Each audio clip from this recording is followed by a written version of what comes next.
Shalom, saudara terkasih di dalam Tuhan. Hari ini kita akan merenungkan salah satu aspek paling penting dalam kehidupan Kristen yang sejati, yaitu hidup dalam Roh. Roh Kudus tidak hanya diberikan untuk saat-saat tertentu dalam pelayanan atau ibadah, tetapi untuk menyertai dan menuntun kita setiap hari dalam segala keputusan, pikiran, dan perbuatan kita.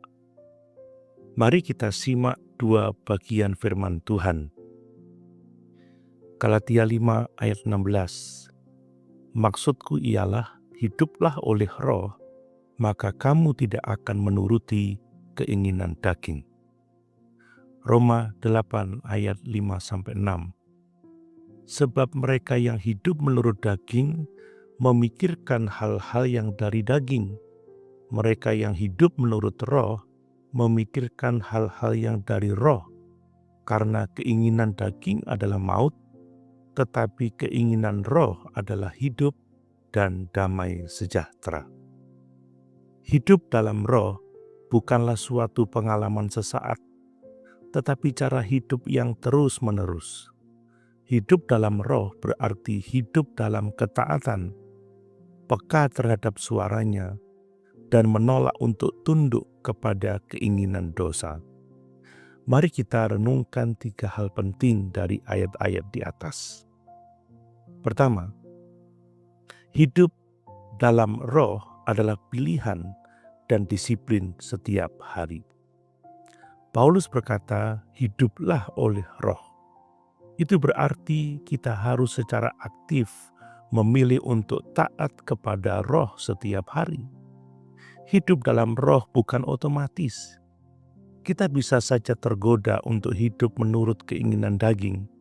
Tetapi saat kita memilih untuk taat kepada Roh, kita dijaga dari dosa dan dipimpin kepada kehidupan. Praktisnya, kita belajar menolak amarah dan memilih pengampunan.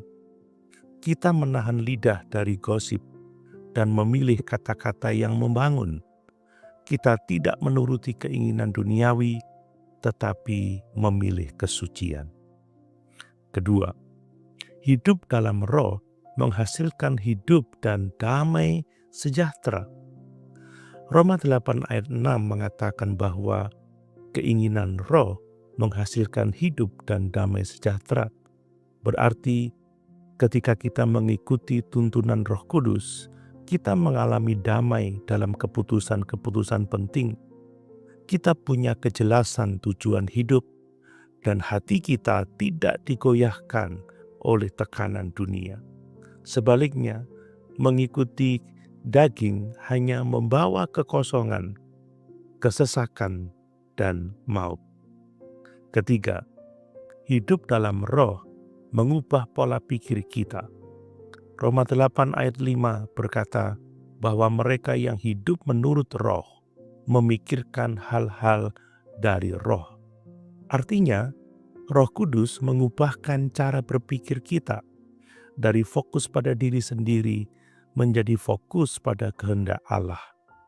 Hidup dalam Roh membuat kita memandang penderitaan dengan iman, menghadapi godaan dengan hikmat, dan mengasihi orang lain dengan kasih yang tidak egois. Saudara, apakah hidup kita selama ini dijalankan dalam pimpinan Roh Kudus? Apakah kita hidup dalam Roh atau kita hidup menurut daging? Meskipun kita aktif ke dalam gereja, hari ini mari kita ambil keputusan baru. Tuhan, saya mau hidup bersama Roh-Mu setiap hari. Ajar saya taat, ajar saya hidup dalam kasih dan kekudusan. Mari kita berdoa. Roh Kudus, kami mengundang Engkau untuk hidup bersama kami setiap hari. Tolong kami untuk menolak kehidupan daging dan memilih hidup dalam Roh. Pimpin pikiran, perasaan, dan langkah kami agar kami hidup dalam damai dan kebenaran. kami tidak mampu sendiri, tetapi bersama Engkau kami dapat menang. Dalam nama Tuhan Yesus Kristus, kami berdoa. Amin.